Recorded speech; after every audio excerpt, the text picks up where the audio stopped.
സങ്കീർത്തനങ്ങൾ അദ്ധ്യായം 141.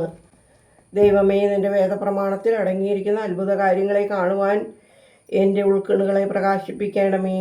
ആമീൻ. ഞാൻ എൻ്റെ ശബ്ദത്തോടെ കർത്താവിനെ വിളിച്ചു. ഞാൻ എൻ്റെ ശബ്ദത്തോടെ കർത്താവിനോട് പ്രാർത്ഥിച്ചു.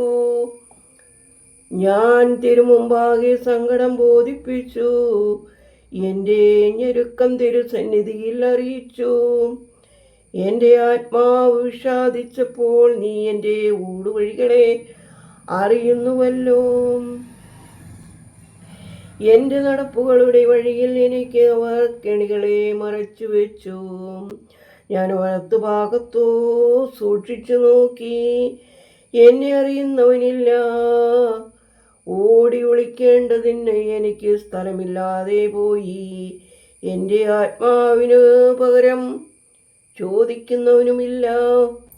കർത്താവേ, ഞാൻ നിങ്കലേക്ക് നിലവിളിച്ചു.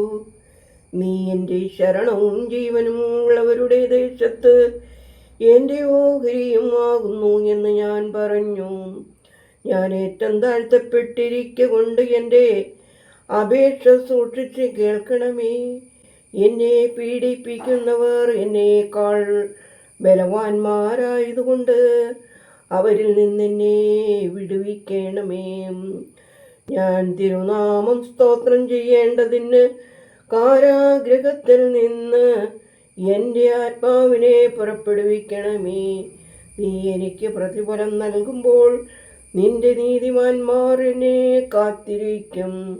ദൈവമേ, സ്തുതി നിനക്ക് യോഗ്യമാകുന്നു. പാർക്കുമോർ.